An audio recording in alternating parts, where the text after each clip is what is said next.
welcome. And, we're trying, Brijinder and we're trying to take knowledge out of the books and classrooms and into the farms and streets and trucks. I believe, there has to be a basic understanding of macroeconomics in the people so that they can make wiser choices when they have to make choices. So would you please help us, the causes of economic growth, as the slide says, would you be able to run us through in a very rudimentary way? Because let us warn you, we know nothing about economics. Thank you for inviting me. This basic chart that you have shown is basically macroeconomic theory in some ways. Right. So let's look at the two sides, the demand side and the supply side. Right. Any economy, especially a capitalist economy that we are following, right, basically has a demand and a supply side. Right. Now, typically in earlier days we looked at supply side, but let's start with the demand side for the time being. Okay. So the equation, if you see here, that means on the demand side, what determines GDP and what we call GNI, right, gross national income, right, is C. C is basically consumption. That means you and I who consume goods, right, for day to day, whether it is fast moving consumer goods, whether it is a TV set or a mobile. Right. So that's C. Right. Now it's only when we demand these things would a capitalist system produce them, because the demand will go towards attracting those goods which are produced. Right.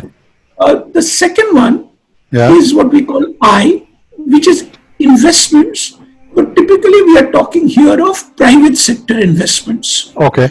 Some people include government investments also in this, right, but mostly this is private sector investments. Okay.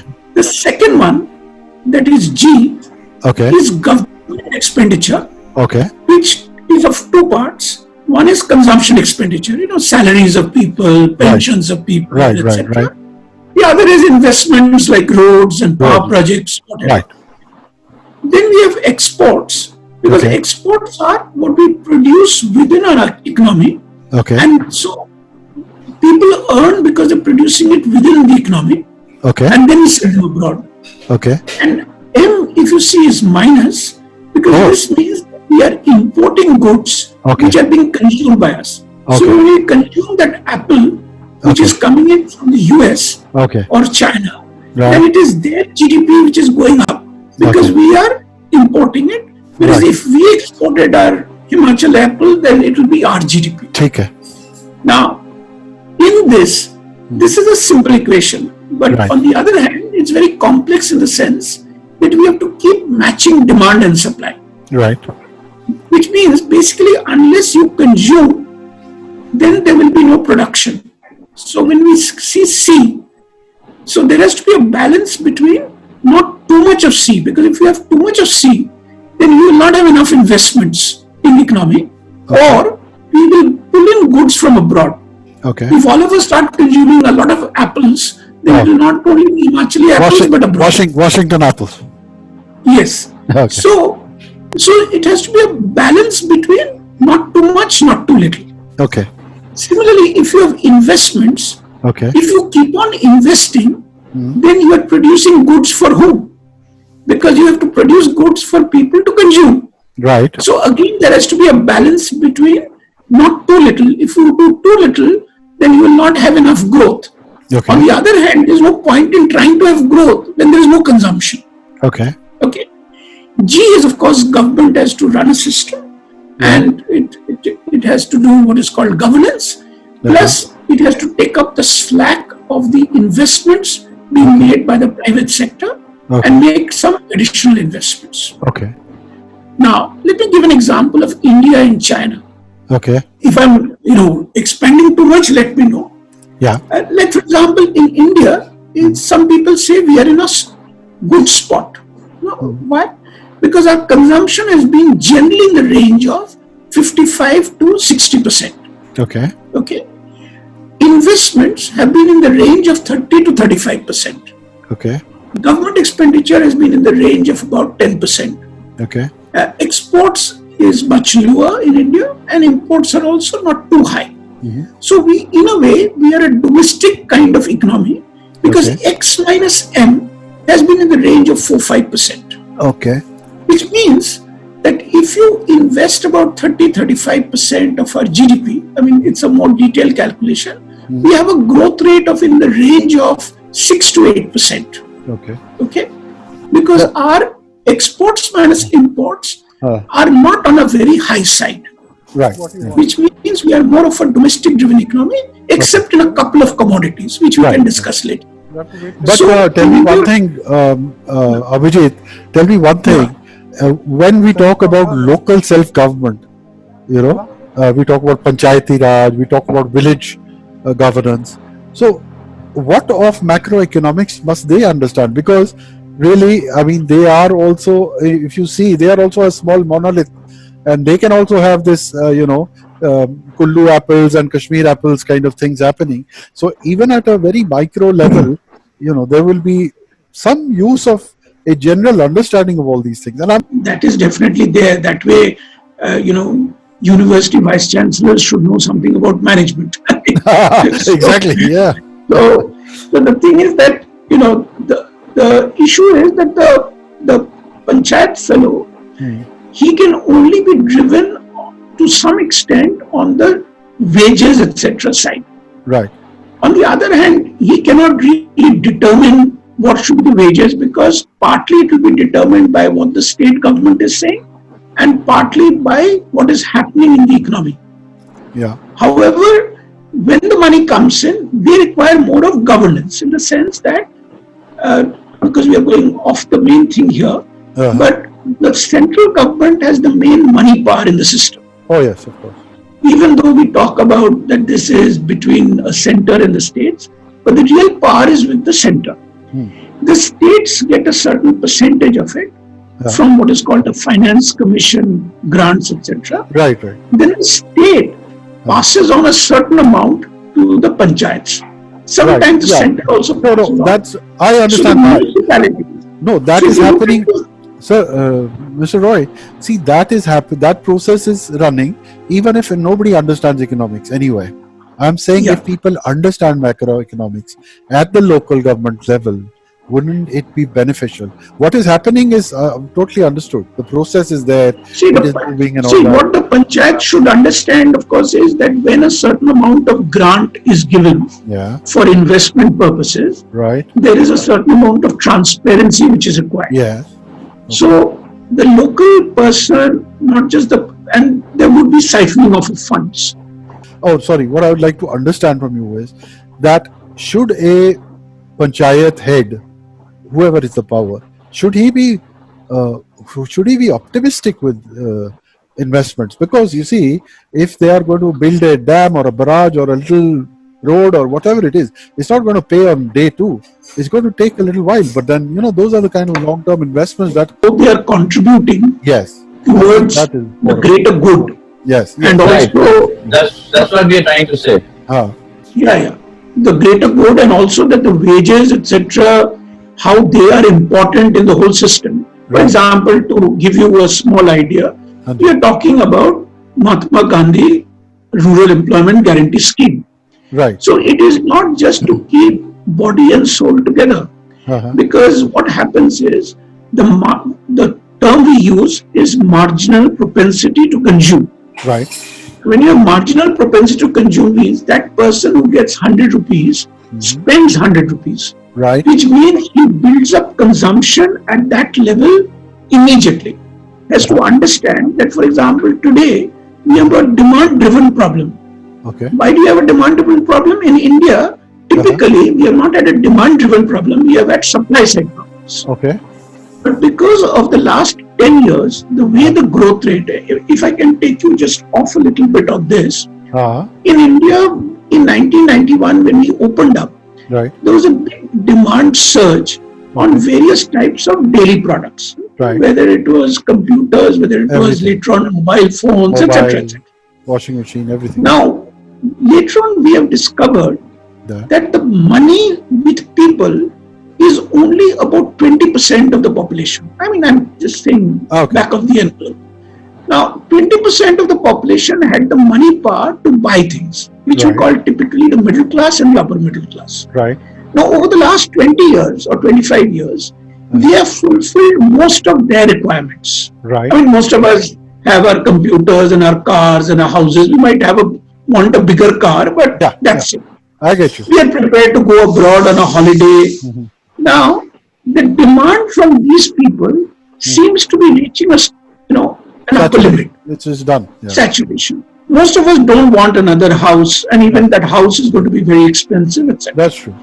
So this remaining 80%, out of which about 30% are really poor, still require those stuff. True. But the problem is they don't have the income to get that stuff. Right. So over the last 7-8 years, since about 2011-12, one of the reasons perhaps some economists are now thinking is that the inequality levels in India have really increased. Okay. And even though the system has worked reasonably well since 1991, we are hitting a plateau because there is the demand shortage which is there. And the elite is not prepared to give that up. So if you see, the government has just passed that to encourage investments. Corporate taxes have really been reduced. Now corporates have the money, even if they have the money to spend, what are the products they produce if there is no demand? So for example, we are talking about the MNRGS having about 60,000 crores. Now 60,000 crores as a percentage of GDP, which is more than 200 lakh crores, which means 1% of GDP is 2 lakh crores. Right. When you're talking about 60,000 crores, then that's 0.3% of our GDP. Right. Now this amount is not very large for the economy. On the other hand, this money which goes to that panchayat fellow at that level, he is going to spend that amount. One is the moral issue of whether we should keep his body and soul together. Right. The question of course arises that whether that money can be better utilized. Okay. But even if it is not better utilized, it is serving a very important system in the economy because it is also increasing demand in addition to, because he spends the entire amount, he doesn't do any savings. No savings. Whereas the rich guy, he probably spends only 20%, and that also is probably spending on his holidays abroad or getting his child educated abroad. Absolutely. So these are some of the issues which the awareness could be there at the local level and also the middle class level. Today we as middle class people say, Mr. Roy, do you have any data? Suppose a panchayat invests in a creche. Okay. Suppose it invests 1 lakh rupees, a capital expense in a creche. Do you think that the income that from people who will benefit from it and they have more time to work, or would the commercial output increase, and what do you call it? Like what do you there's a word we use called incremental capital output ratio. Okay. This is, and I'm getting into economics. No, just keep it in plain English. So it's called incremental capital output ratio, ICOR, which basically means that if I invest 100 rupees in the economy, that is investments, what is my incremental output that I get? Right. So if I produce a TV set, then obviously the TV fellow can manufacture a lot of TVs. So his incremental capital output ratio is rather, high, because his output is a lot. Depending upon that, so if he invests 100 crores, if he produces 100 crores worth of TVs in a year, then his incremental capital output ratio is 1. Right. But if in, let us say, a power project, we invest 100 rupees or we invest 1,000 crores and we get an output of 100 crores a year, then we get an incremental capital output ratio of 10.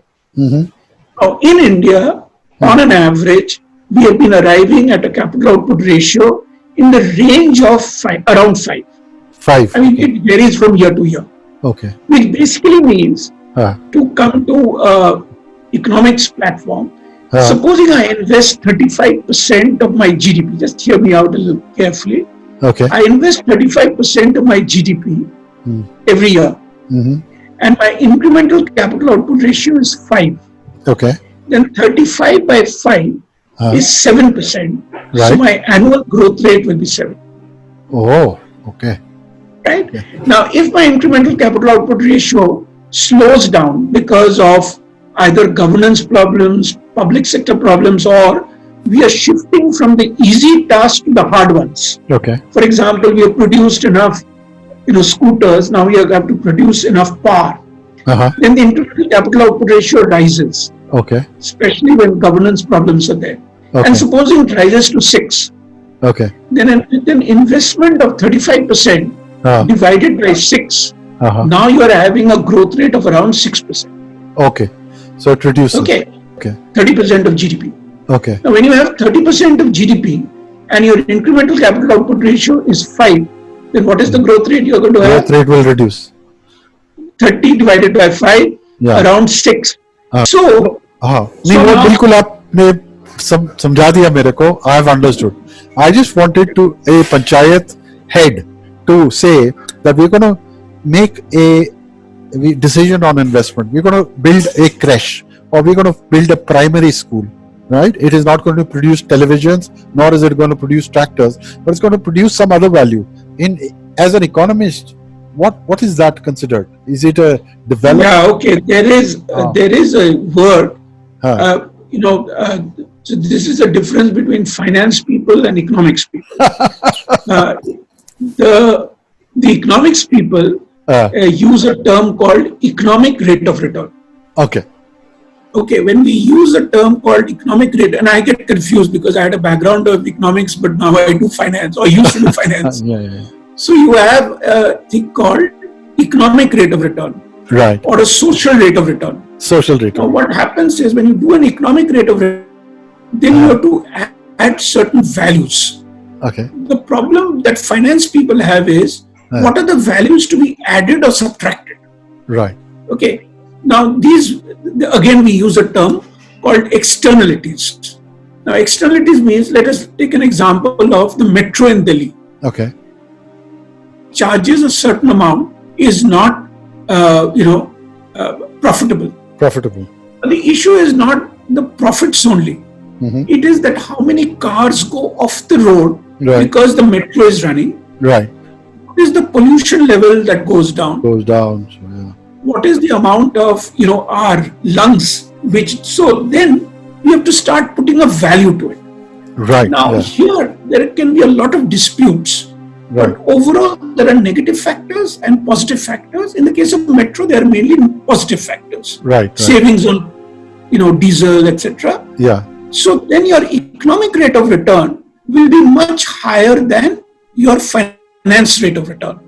Yeah. Now, so why I insist on this is because when I go to my villages in Kashmir, I wonder, if God had not sort of sent me around the world as a seafarer, and if I had stayed on there, would I have waited for a school to open, or would I have opened a school? Because I had these were my own children, and I needed to have that little bit of sort of vision. Yes, in fact, the World Bank, one of the first people who did a work on this, when I was probably in school or something, one of the first people who did work on this is an Indian called Amartya Sen. Who wrote a book along with another professor who did work on this, which UNIDO started using. The first concept of social rate of return and economic rate of return. So now in this particular case, so the World Bank, etc., the Asian Development Bank use this economic rate of return concept today for all their projects. Perfect. So that is how the financing of schools and colleges and computer centers by the World Bank, especially their arm of IDA, International Development Association, is common. And if you look at any World Bank projects or ADB projects, they'll have an economic rate of return concept there. And that is how that is how things like, the big dams, they have stopped financing because they have a lot of negative externalities. Right. Because they displace people, the agricultural fields are lost. So they started putting values to this. Mm-hmm. And then they said that, look, so that is why they became very controversial. And if you may be aware that international companies, financial agents, do not finance anymore big dams in India. Mm-hmm. Because the social impact is just too severe. Yeah. So those are issues. Of course, these are also, for example, the Ganga project. Mm-hmm. The Ganga project will not have a financial rate of return, but it has huge economic rates of return. So this is a very, very important thing you've taught us. Okay. So this is, look at the supply side issues. That is increased investments. Right. Okay. Then you have higher labor productivity. J. Now, this is a thing about education. Right. And training. Okay. So with the same amount of capital, right, you can have higher productivity, right, if your labor is educated and to some extent maybe work longer hours. So if better human capacity, a trained human capacity can produce more. Yes. I think that's a nice thing. But to some extent, of course, it depends upon social milieu. Okay. For example, the Chinese were able to increase labor productivity by basic education and health. They had people at basic education and health. Okay. And then they were forced to work 72 hours. Oh God, that's not nice. So they had all three going for them. Okay. So they made them work hard. They gave them basic food. They gave them basic education. Okay. And if you look at the left-hand side, what China did, they kept their real wages low as compared to the productivity. Okay. Yeah. They increased investments and they pushed for exports. Right. So the combination of China's approach, which they were able to do because of their, you could say, dictatorship, but also because of their social development, is they increased labor productivity, increased investment, lowered consumption, and increased exports. So in the recent years, the problem for China is that they cannot keep on exporting more. Right. Yeah. Which means how do they keep the rate of growth going? Right. Because they can't keep on investing. Because you have to invest to produce something which the world now does not want or that much. Right. And also their wages have started creeping up. Right. So what China is doing now is to increase consumption. Okay. Now when you increase consumption, then you have to pay them higher real wages. Right. If you have to pay them higher real wages, then they'll be not so competitive internationally. Right. Yeah. Yeah. I understand. So what they're trying to do is what is called a soft landing from their export-driven economy to a more balanced approach. I remember World Bank, it has a lot of bad rap also from sovereign nations, but it had a concept of made in the world. Many years ago, I just chanced upon it. I thought it was a fantastic idea because, after all, if I use a narrow perspective and I say that I'm from Kashmir and we are going to eat mangoes only when they grow in Kashmir, and somebody in Ratnagiri says we're going to eat apples only when they grow in Ratnagiri, that's not going to work. So if you expand that logic, outside of this whole geopolitics, then I think it's not a bad idea that whoever makes something international economics. Yeah. International economics basically basically exists on a term called comparative advantage. Okay. Which basically says you are a better cook, and you are a better university professor than me. You are better than me in both things. But even then, advantage in being a professor, then I should be the cook in your house. Okay. In the end, the GDP overall will increase. So basic concept of international economics is this. Unfortunately, because there is also that we are not one world. No, we are not. So protection, etc. is there. And we are actually moving towards a world which had opened up a great deal. Yes. in the 80s and 90s, and Right. even in the early first decade of this century. Right. But because the developed economies face problems, especially from China in Okay. goods and partly from India on services, Okay. they have started increasing the barriers to trade. Right. Yeah. When Trump was, canvassing, I think he was gunning for Ireland, because Ireland has a lot of American companies registered there for whatever be the reason. So that is a different thing. Yeah. The That's tax haven, Irish huh? thing, the Irish thing is what we call DTA, Double Taxation Avoidance Agreement. Okay. So the taxation is more in US. So the US economies landed themselves in Ireland. So Ireland became the global, from out of Ireland they would then invest. So the money wouldn't go back to the US at all. Okay, we were talking about, we've referred to China many times, and of course, their export thrust. Now, post-pandemic, do you think people will stop investing in China and they are going to move their companies out of China to other nations? Is that going to happen? That today's, what was being mentioned by Captain Bhan, in some ways it is one world, which means supply chains exist throughout the world. Right. And China is very much part of that supply chain.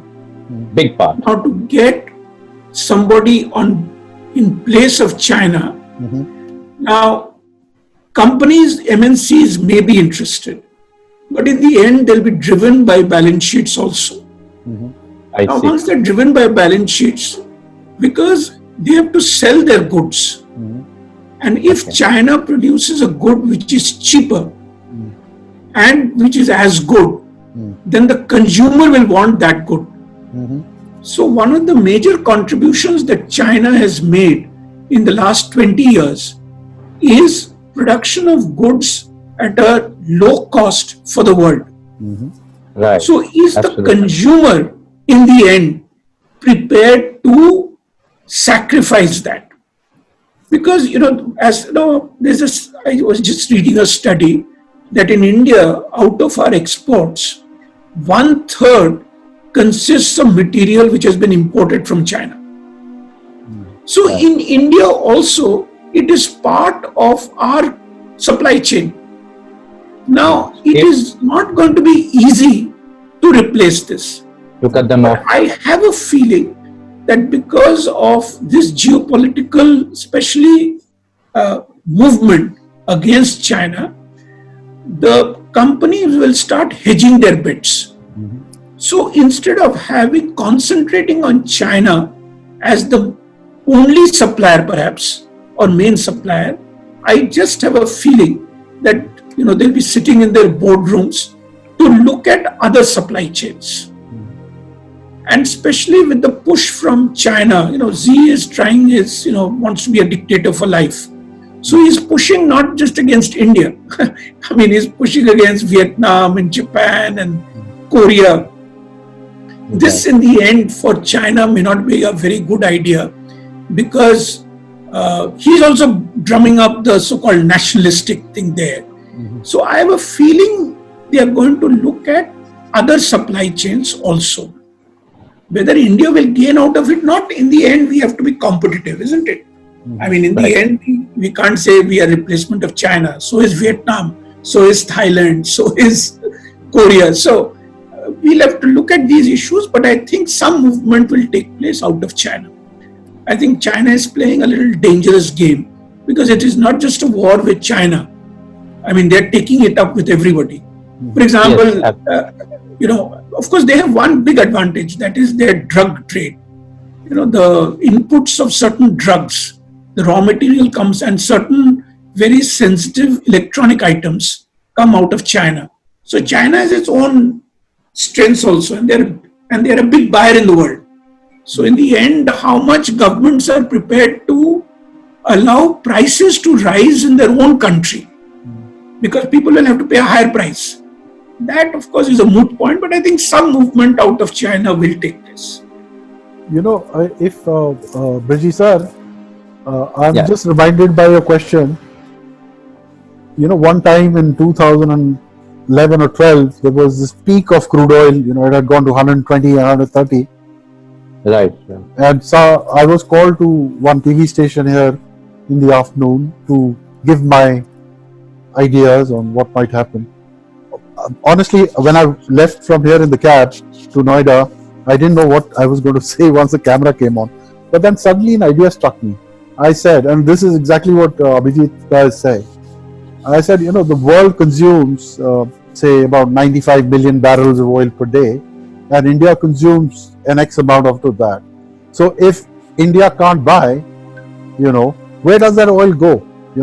Can somebody else take that share suddenly and say, yeah, we're going to stockpile it for 6 months till India, and keep jacking up the price? Or I said the price will come down. Wait a week, it'll come down. No, it'll have to. See, in the end, it will come down. And the other problem with the oil sector, of course, is today the solar power. Let me give you an example now that you're mentioning this. See, solar power is produced cheaper from Chinese, solar cells.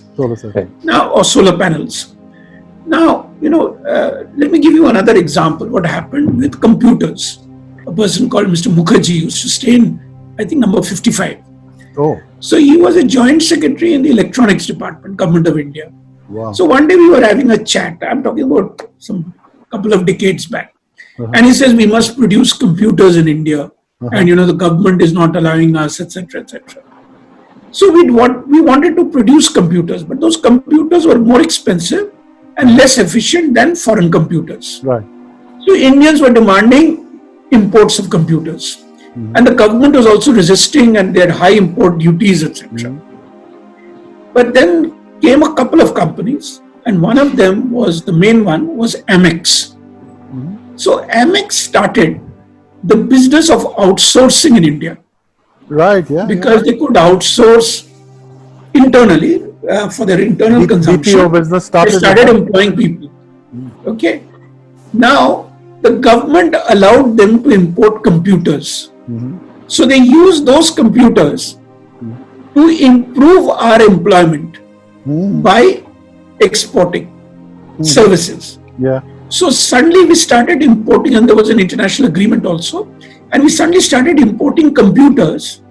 But the entire outsourcing and software business was kicked off because we allowed import of computers. Yeah. So the hardware basically enabled the software and outsourcing business to take off, and today we do 70-80 billion worth of that. Now again, we are talking about computers. It is not that we should not produce computers at home, but we must produce computers which are competitive in the world. If you start giving protection of what we call tariff and non-tariff barriers, it's called the infant industry protection, then we will become non-competitive in other fields. Right. Now, these are the things which require I'm not saying that this is applicable everywhere, but these are the things which we require to do in order to remain competitive in the world. Otherwise, we'll start becoming a domestic protection kind of thing. So, solar cells, for example, greater number of solar cells and reduced prices will enable solar power to compete with oil. Yeah. And people will use that solar power rather than importing oil, which means we become more independent of global prices. So these are all connections in the system which we need to. Of course, we need to encourage solar power, but whether it is by means of protection or maybe encouraging industry in other ways. Right, sir. Give them, lower, rentals, cheaper power, good land.